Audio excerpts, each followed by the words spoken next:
¿Qué tal? Buenos días. ¿Se regresará el Partido Arena a las mesas de diálogo o no regresará? De eso hablamos hoy en República.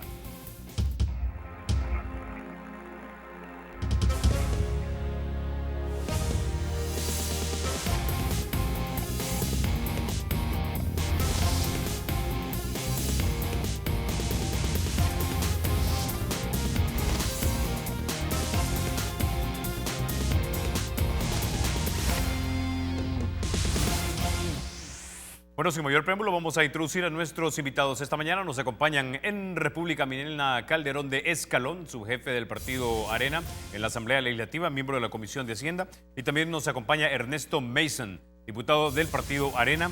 Diputados, bienvenidos a República. Un gusto poder compartir aquí contigo, Carlos, y con mi colega y hermano Ernesto. Ok. El presidente Sánchez Serén hizo un llamado para que el Partido Arena regresara a las mesas de diálogo. La pregunta es, y quiero poner en pantalla antes de completarla, lo que dijo el presidente. Dijo, Arena debe regresar a las mesas de negociación. No es posible, dice, que ellos se hayan retirado de las mesas. Hay que buscar el diálogo. Ellos deben de contribuir en la búsqueda de las soluciones de este país. Doña Milena, ¿va a regresar a Arena? Yo lo que te puedo decir es que nosotros como Arena hemos estado totalmente de acuerdo con que uno de los pilares fundamentales de la democracia es el diálogo continuo que debe de existir para buscarle solución a los problemas de la gente.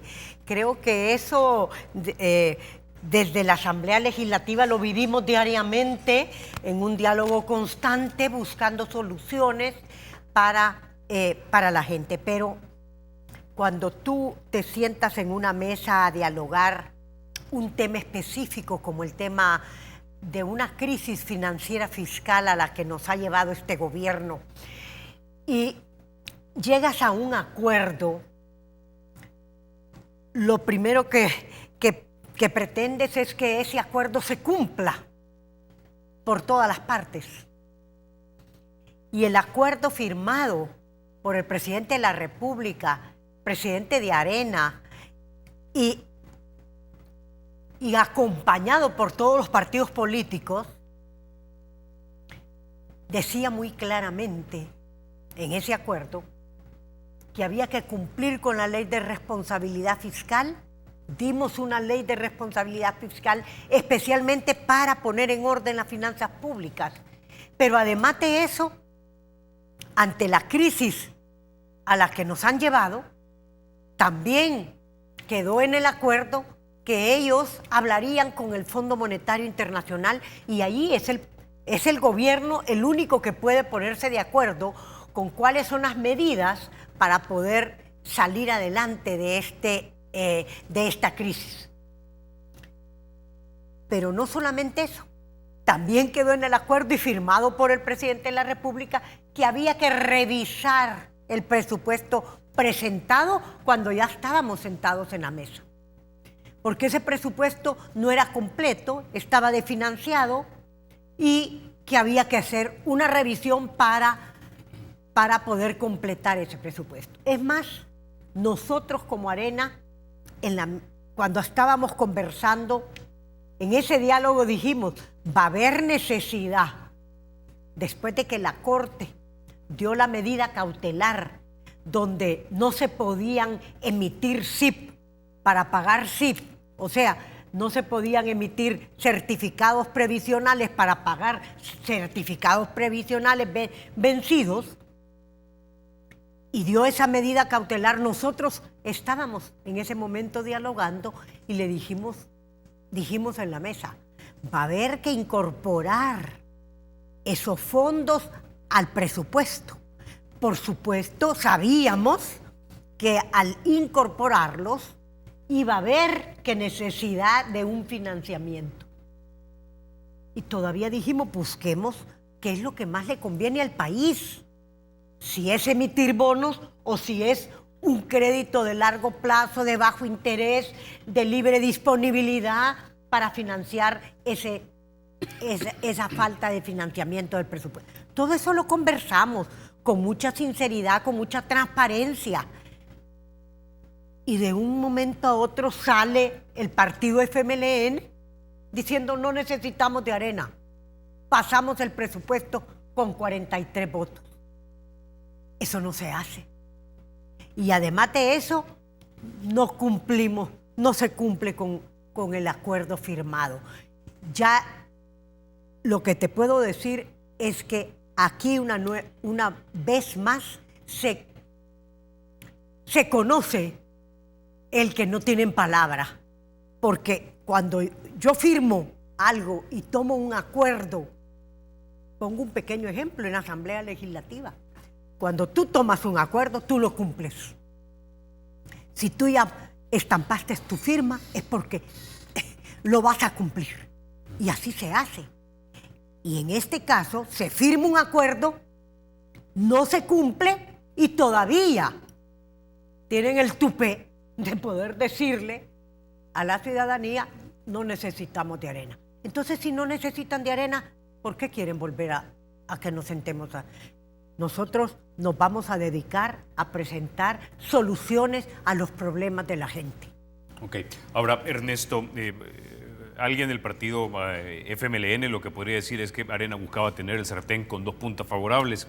Uno es, por un lado, al obligar básicamente a que el presupuesto se reconociera absolutamente todos los gastos y por lo tanto necesitara los 56 votos para aprobarlo. Eso de alguna manera le podría dar cierto leverage al partido de Arena para cogobernar o tratar de cogobernar, dirían algunos. Y por el otro lado, la otra punta favorable es si no lo aprobamos igual, estamos asfixiando al gobierno del presidente Sánchez Serén de tal manera que se desgaste. En 2018 pasamos la factura con un buen resultado electoral y posiblemente la presidencia en el 2019. Y que esas serían las apuestas del partido de Arena. Eso, según un funcionario del FMLN. Bueno, precisamente por eso es que nosotros les ofrecimos a ellos la solución.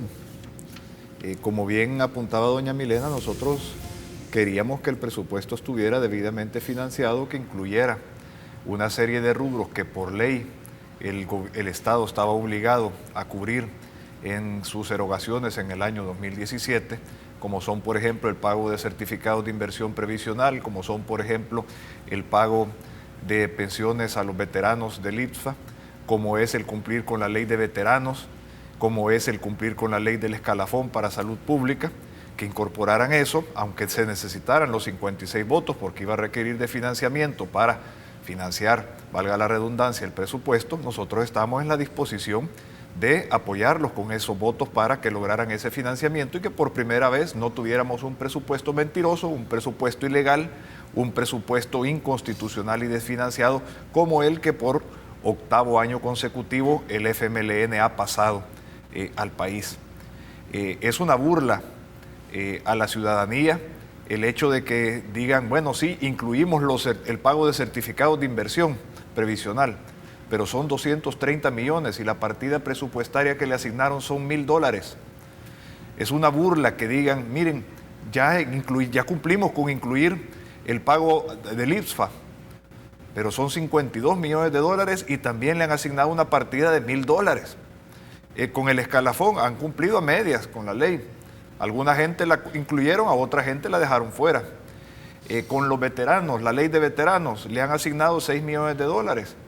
Son alrededor de 30,000 veteranos censados, o sea, le están dejando $200 a cada veterano para todo el año. También es una burla para los veteranos y una burla a la ciudadanía lo que han hecho. Y también llama muchísimo la atención el cambio radical que tuvieron los otros partidos, que habían mantenido la misma posición de que no iban a votar por un presupuesto desfinanciado, por un presupuesto que no incluyera el pago de pensiones, el pago del IPSA, el escalafón y lo de los veteranos, y que cuando le ponen $1,000 a algo que son 230 millones y $1,000 a algo que son 52 millones, dicen, ah, bueno, ya lo incluyeron, entonces ahora votamos.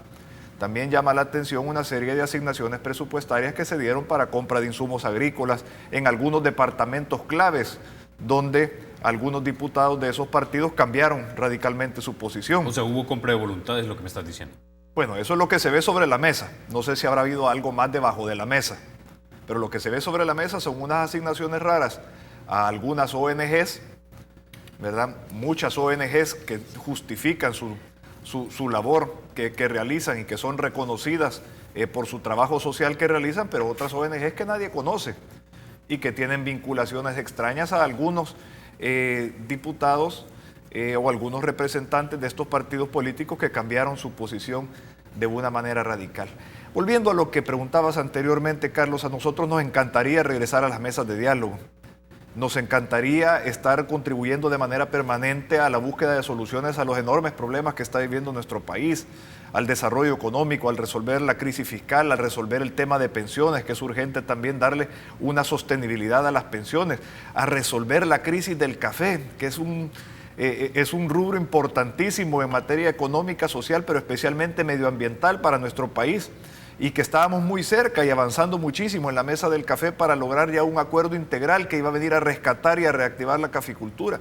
Nos encantaría volver a las mesas, nos encantaría participar desde las mesas para construir esos grandes acuerdos que el país necesita, pero para eso necesitamos exigirle al gobierno que cumpla con los pocos compromisos y acuerdos que se han logrado en la primera fase del acuerdo fiscal. Ernesto, quiero retomar ese tema cuando volvamos de la pausa, pero antes de eso quiero preguntarte, ¿qué va a suceder con el recurso de inconstitucionalidad que supuestamente el Partido Arena iba a interponer ante la Sala de lo Constitucional por lo desfinanciado del presupuesto general de la Nación? Bueno, lo que nosotros esperaríamos es que la Sala resuelva que el presupuesto debe financiarse. Y para que el presupuesto se financie, pues se necesita un endeudamiento para cubrir esos rubros que hoy los han cubierto con $2.000, una obligación de $282 millones para el Estado. Ahora, este recurso no lo han presentado aún. ¿Cuándo lo van a presentar? Bueno, ese es un recurso que se está preparando y que se estaría presentando en los próximos días. ¿Y se va a presentar hasta que esté vigente la ley? Sí, no se puede presentar mientras no esté ratificado y publicado en el diario oficial. ¿Cuándo será eso? Todavía tenía 10 días el presidente para sancionarla y mandarla a publicar. Todavía tiene la oportunidad de observarlo, el presidente de la República de observar y de corregir. Y de corregirlo. Ojalá que eso sea lo que esté retrasando la entrada en vigencia de esta Ley General del Presupuesto General de la Nación. Que el presidente de la República reflexione del incumplimiento que están haciendo a los acuerdos que se habían logrado y firmado con Arena y que esté observando el presupuesto a medida de regresarlo a la Asamblea Legislativa y que se incluyan todos aquellos rubros y obligaciones del Estado que no están incluidas en el presupuesto. Ok, con esa idea vamos a la pausa. Cuando regresemos hablamos acerca de ese diálogo al que el presidente Sánchez Serén está llamando. Ya volvemos.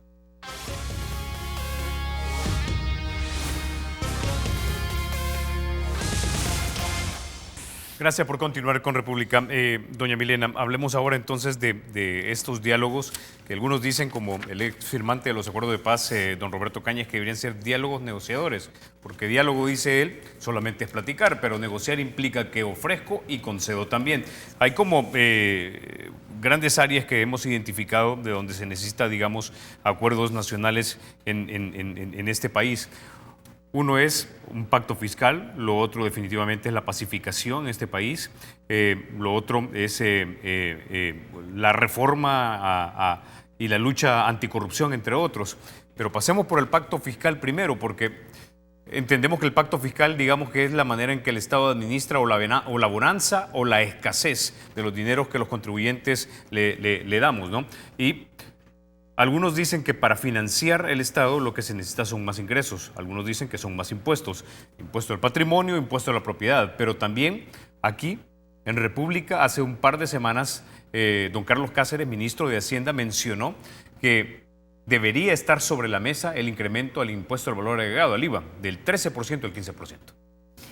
Bueno, yo vuelvo a insistir en el tema de que en un diálogo se llegan a acuerdos y una vez tú llegas a un acuerdo, esperas que ese diálogo se haya hecho de una manera sincera, transparente y cumpliendo lo que se acuerda en ese diálogo.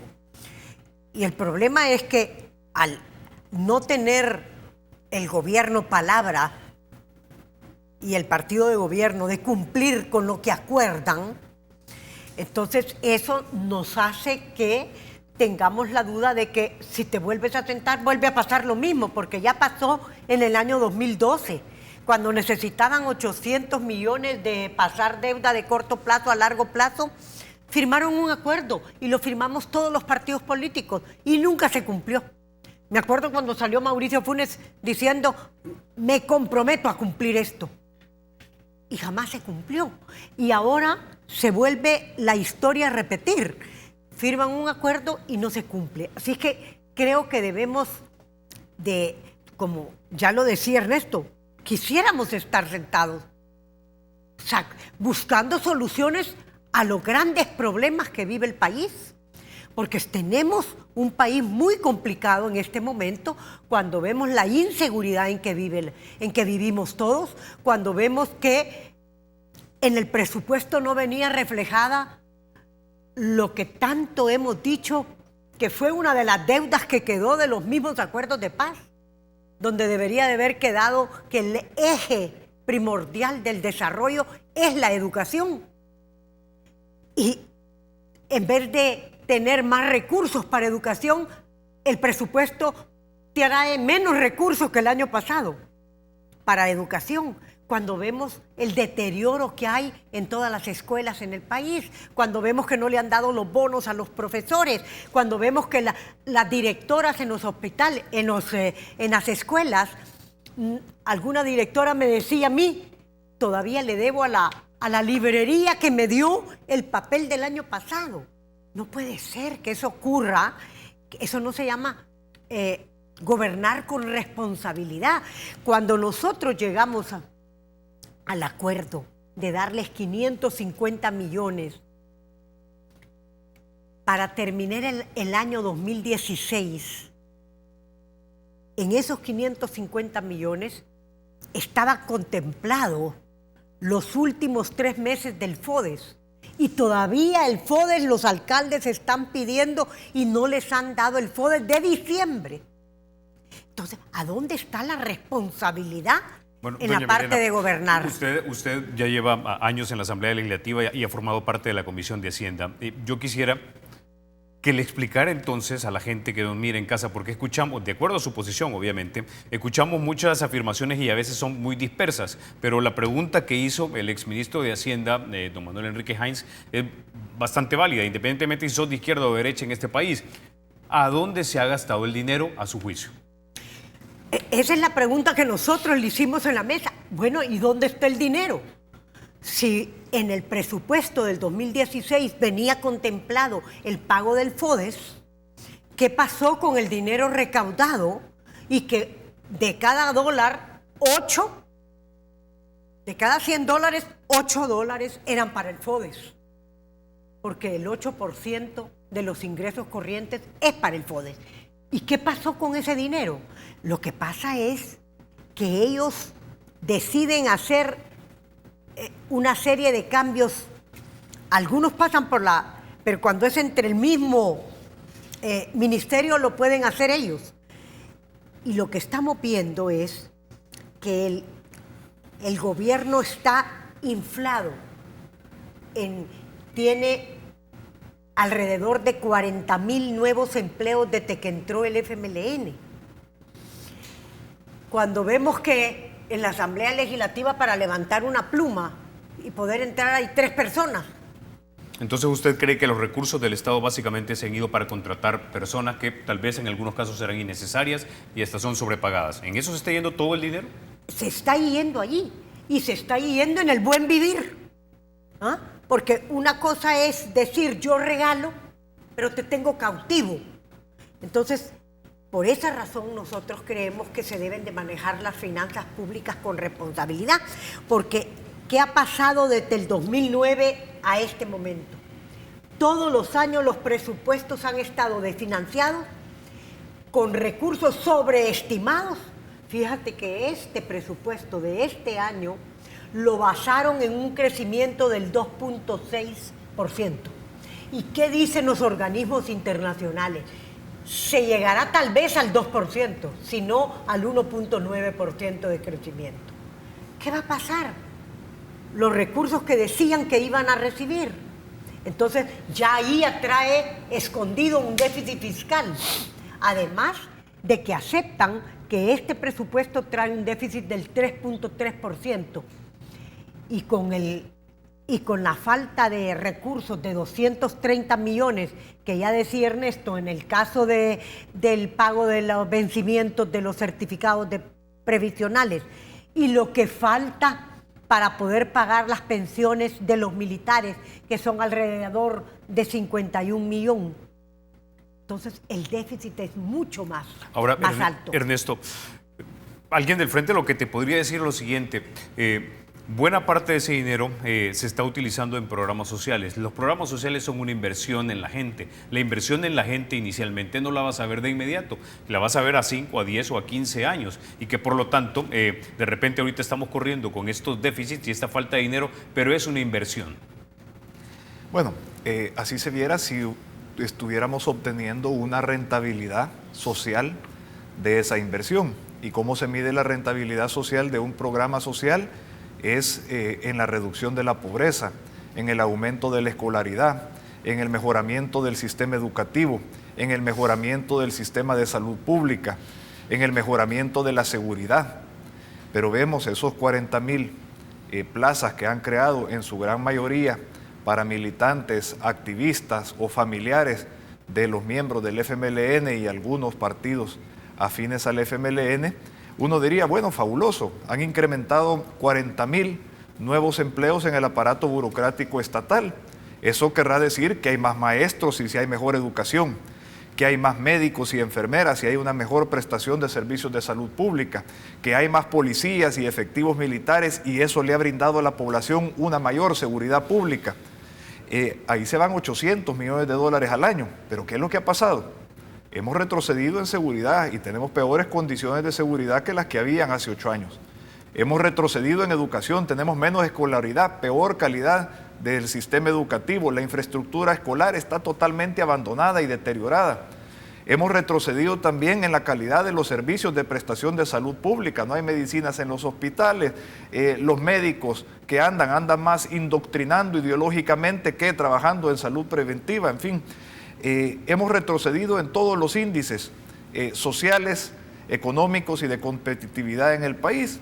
Entonces, ¿para qué han servido todas esas 40,000 plazas que ellos le han dado a su gente, a su militancia? Pues para fortalecer al partido político FMLN, para tener más activistas en ese partido que están siendo pagados por el Estado, pagados por los impuestos de los salvadoreños. Tú hablabas de la necesidad de más ingresos. Yo creo que el aumentar impuestos debería ser la última alternativa. Y antes de eso lo que debe haber es una mejor priorización del gasto público, es decir, hacer llegar recursos de donde no son prioritarios a donde más se necesitan. Y ningún país que ha podido salir del subdesarrollo, ningún país de tercer mundo que se ha convertido en un país de primer mundo, lo ha logrado sin apostarle de una manera decidida y eficaz a la educación.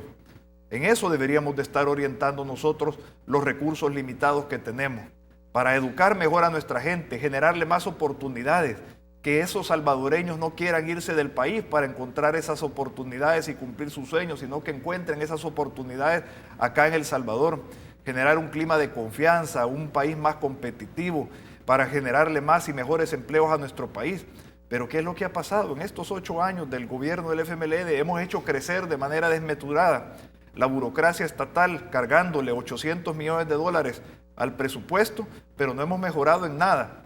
Y somos el país de menor crecimiento económico de toda América Latina en esos 8 años.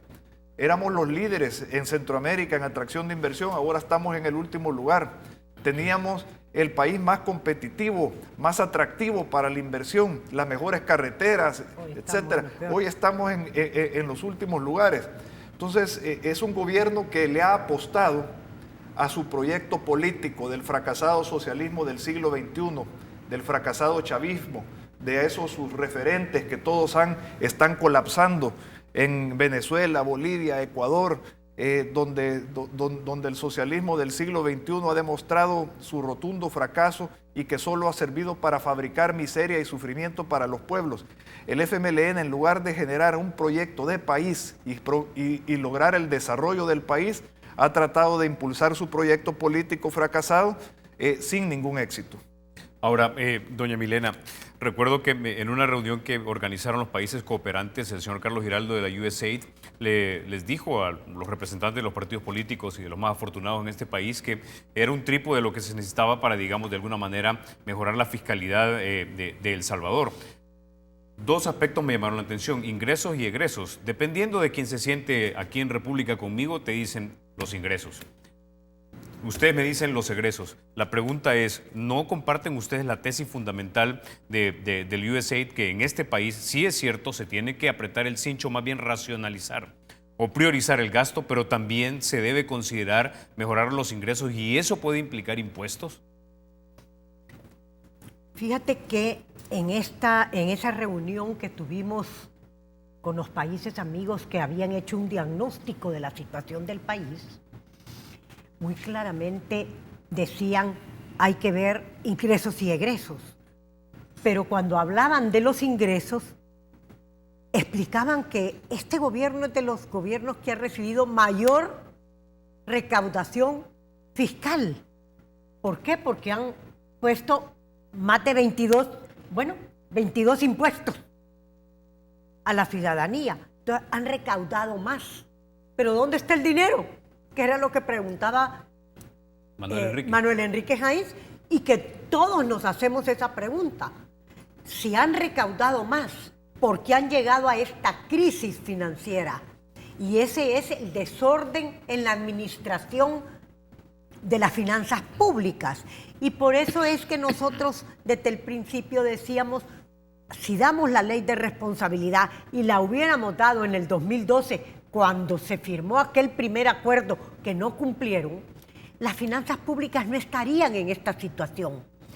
Cuando tú ves que ahorita, en este mes de enero que ya terminó y que ahora ya estamos en febrero, y que todavía no le han pagado a los alcaldes, y que todavía la costurera que hizo los uniformes está esperando su pago porque es de las proveedoras de gobierno, cuando los zapateros que hicieron los zapatos del año pasado nos llegan a buscar y nos dicen no me han pagado, el Ministerio de Hacienda. Estuve hace poco con unas personas de la Casa de la Cultura de un municipio y me decía el que maneja la Casa de la Cultura, tenemos 7 meses de no tener agua porque el ministerio no ha pagado al ANDA, entonces nos han quitado el agua. Tenemos que llevar en cántaro el agua para poder limpiar la Casa de la Cultura de ese municipio. Esa es la situación que está viviendo el país. Entonces, ante eso, nosotros, como oposición responsable, queremos sentarnos a buscar solución a los problemas de la gente. Una de esas soluciones, y antes de ir a la pausa quiero hacer esta pregunta porque es algo que le preocupa a muchísima gente. Una de las soluciones para aliviar la falta de dinero está dentro de una recomendación del Fondo Monetario Internacional. Ya lo había dicho el ministro de Hacienda aquí, es subir el IVA al 15%. ¿Ustedes están dispuestos a considerar esa posibilidad y a dar los votos para esto? Hay que aclarar que no es una recomendación del Fondo Monetario Internacional. Ellos han dado un menú de acciones, algunas acciones que están por el lado de aumentar los ingresos y otras que están por el lado de reducir y de eficientar mejor los gastos. Es una de las opciones la que puede, es lo más fácil. Exactamente, es lo más fácil. Pero es lo más fácil para un gobierno que no quiere apretarse el cincho. Es lo que le preocupa a la gente. No se quieren apretar el cincho, no quieren tener austeridad en el gobierno, quieren seguir con el mismo despilfarro. Y yo quisiera decir algo más. Hasta ahora nosotros nunca hemos oído cuánto han recuperado de los contrabandos que hay en este país. No han hablado de los contrabandos que han en un momento dado se decía, bueno, hay que ver por el lado de ingresos. Y el lado de ingresos es no permitir contrabando. Y nosotros hasta ahora no hemos oído ninguna noticia de que hayan dicho, hemos logrado combatir el contrabando. Dos preguntas. Primero, ¿darían ustedes los votos para ese 15% del IVA? Y dos, ¿han escuchado si ya se está armando correlación legislativa para aprobar esa subida del impuesto? Bueno, hemos visto el llamado que hizo el ministro de Hacienda, pero esa es la solución más fácil. Hay otras maneras de hacer llegar más ingresos al Estado sin tener que cargar a la población con más impuestos y encarecer el costo de la vida, ampliando la base tributaria, mejorando la recaudación, siendo más eficientes, generando crecimiento económico, generando condiciones de confianza para que haya inversión, crecimiento económico, más empleo, se hacen llegar más recursos al Estado sin necesidad de golpear a la población con más impuestos. Ya son 24 impuestos nuevos o incrementos de impuestos que en los 8 años de gobierno del FMLN le han golpeado a la población. Entonces, para estar claro, Arena no daría los votos para el IVA. No, y además de eso yo creo que es importante decir, de nada sirve estar hablando de cómo vas a solucionar el problema financiero fiscal si no hablas de cómo vamos a lograr que el país empiece a crecer. ¿Ah? ¿Cuáles son las medidas que debemos de tomar para poder crecer? Había una mesa que iba por buen camino, pero no les interesaba. Empezaron a hacerla más... Bueno, el problema que ya tocó Ernesto en el caso del café, si el desempleo en la zona rural que hay en la problemática del café es enorme, además del impacto en la parte ambiental, además del impacto en los recursos de las exportaciones. Doña Milena, entonces, para estar claro, no hay votos en Arena para incremento al IVA. Para incremento a impuestos nosotros creemos que no es la solución, que debemos de buscar primero la priorización, la austeridad, para poder llegar a ver qué es lo que necesita el país. Ok, Ernesto, te doy la palabra cuando regrese la pausa. Me la están pidiendo ya, pero definitivamente quiero escuchar lo que tienes que decir. Ahora, antes de irnos a la pausa, quiero contarles acerca de Banco Promérica El Salvador. Este cuenta con 44 puntos de atención en todo el territorio nacional. Tiene más de 100 cajeros, 7 kioscos y 69 corresponsales financieros. Si usted quiere más información, llame al centro de contacto. Este es el 2513-5000. Una vez más, 2513-5000. O también los puede seguir en Facebook. Ellos están ahí como Banco Promérica El Salvador. Ya volvemos.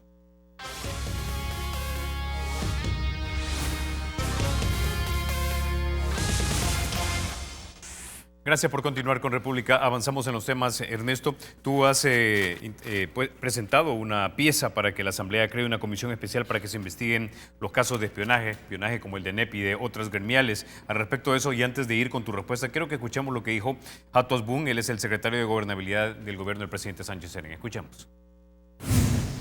Esas son cosas que a mí me llaman mucho la atención, que se insinúen tan irresponsablemente.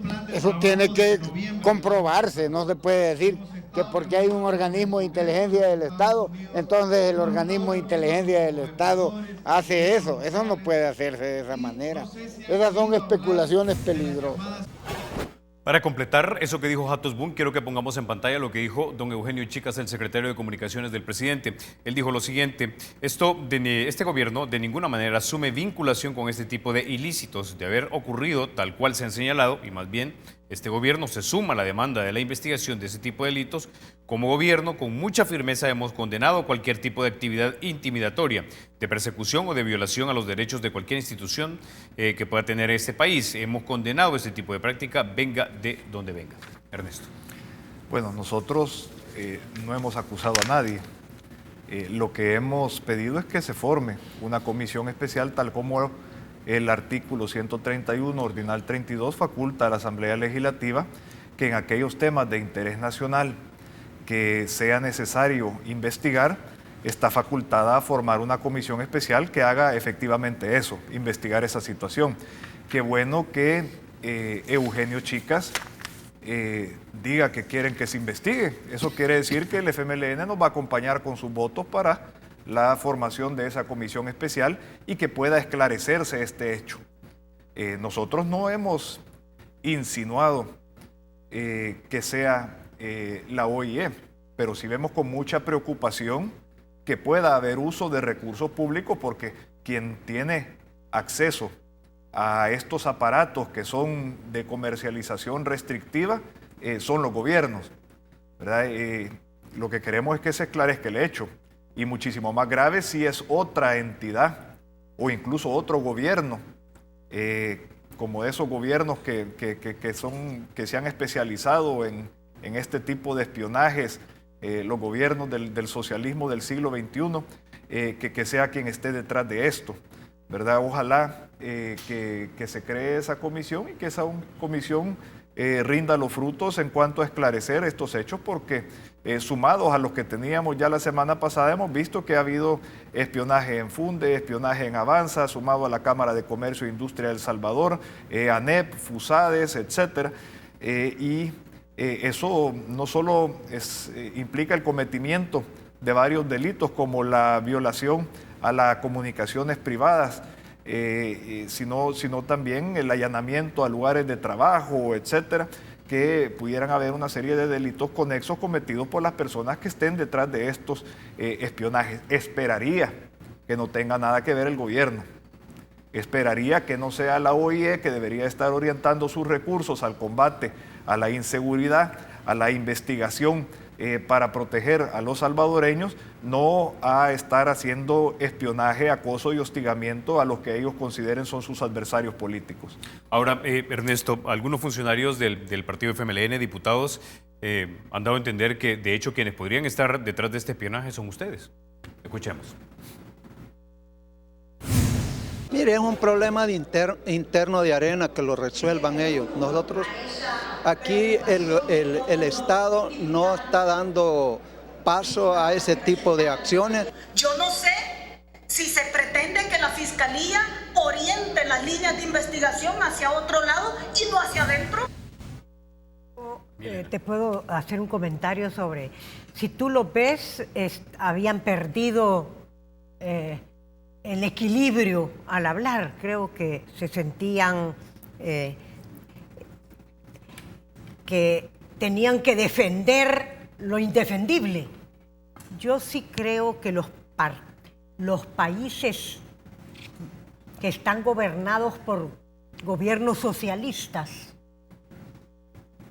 y sobre todo los del socialismo siglo XXI, usan estas prácticas de espionaje desde los mismos gobiernos y luego tienen a sus adversarios políticos, los tienen siguiendo un espionaje como esto. Y a sectores que no están de acuerdo con el actuar de los gobiernos, les hacen ese tipo de espionaje. Así que yo sí creo que hay un espionaje que puede no saberlo alguno de los que habló y que a base de gritos creyó que en el Pleno iba a poder convencer que ellos no tenían nada que ver. Pero lo que sí puedo decirte es que en los gobiernos socialistas no solamente hacen espionaje, sino que luego viene cómo desacreditar a los adversarios políticos.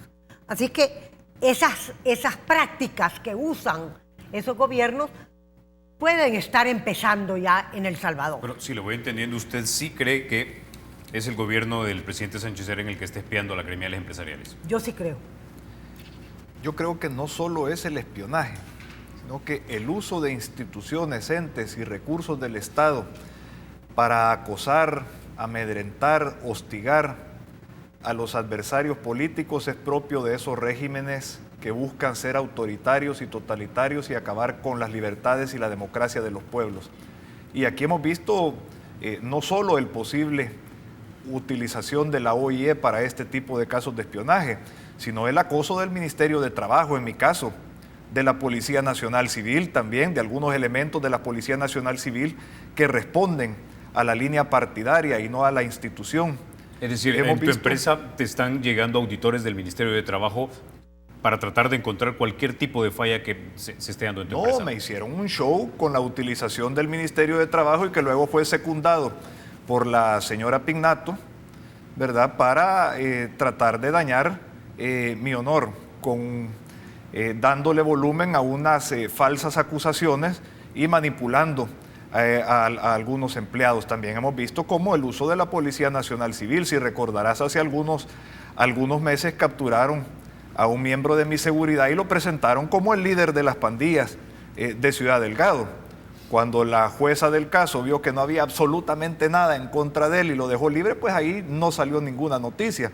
Pero fue noticia de primera plana por un par de días cuando estos señores inventaron con el único ánimo de intimidar y de amedrentar el señalar a una persona inocente como un líder de pandillas, solo porque era parte de mi equipo de seguridad. En fin, son cosas que se van viendo de manera sistemática. Hemos visto el uso del Ministerio de Medio Ambiente también en contra de opositores políticos para tratar de hostigar y amedrentar a empresas. Hemos visto el uso de la superintendencia de competencia en otros casos. Hemos visto que tal vez en la desesperación que ve el gobierno del FMLN, porque Venezuela, que era su principal referente, patrono y patrocinador, está en una crisis tremenda, a pesar de las riquezas que tiene en reservas petroleras y todo. Bolivia está en problemas, Ecuador está en problemas, Argentina ya cayó, Brasil ya cayó,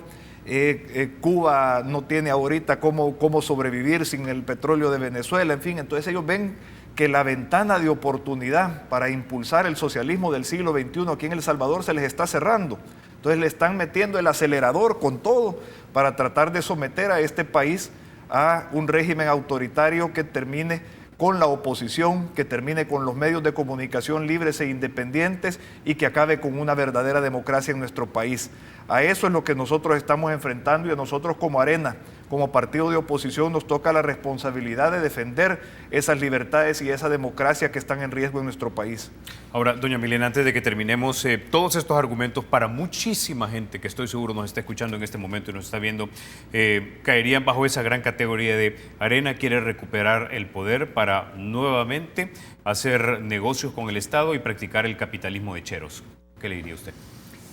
Yo diría que esa es una irresponsable afirmación, porque nosotros como Arena estamos dando los primeros pasos de esa nueva visión del siglo, en este nuevo siglo, de una Arena refrescada, de una Arena que corrige, de una Arena que busca la solución de los problemas de la gente, de una Arena cerca de la gente y de sus problemas.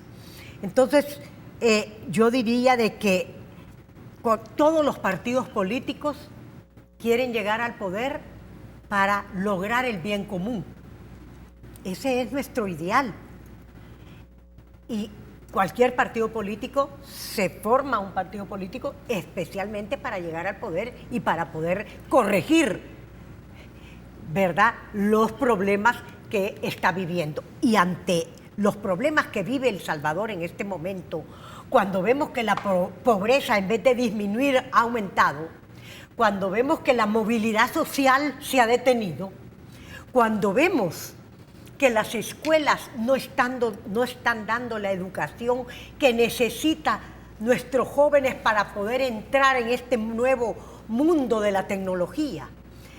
Cuando vemos que las unidades de salud, los hospitales no dan un servicio, porque la ministra llega a decir que aquí es la maravilla en salud pública. Pero yo lo invito a hacer un recorrido por Santa Ana y que vea en el hospital la gente en el suelo. Y cuando ve las unidades de salud que no tienen nada para darle a las personas que están en situación de pobreza, porque el alto costo de la vida está impactando cada vez más a la población salvadoreña. Cuando vemos que la inseguridad en las colonias sigue cada vez peor, cuando vemos que involucran a los jóvenes en las pandillas, porque los jóvenes, la escuela no les brinda lo que les debería de brindar para poderlos darle la oportunidad de salir adelante.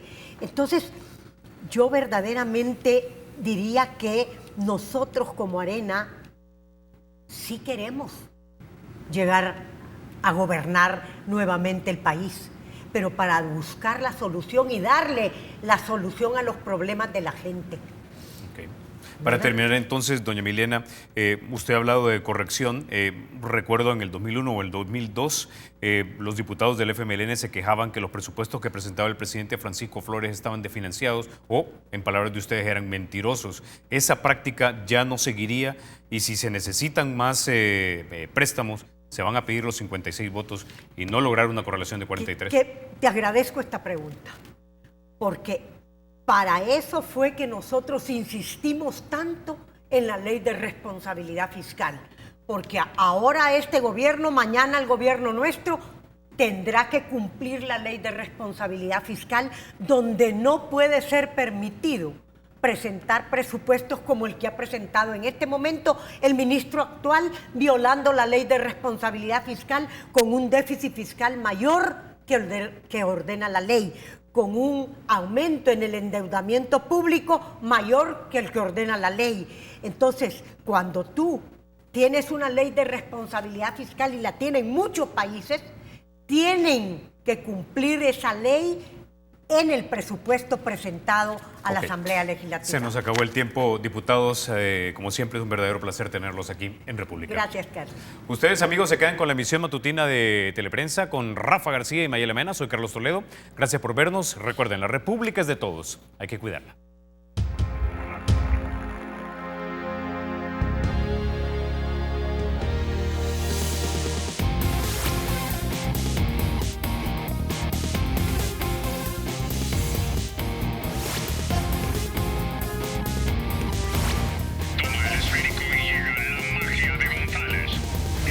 Es y será siempre libre e independiente, y no será jamás el patrimonio de ninguna familia ni persona.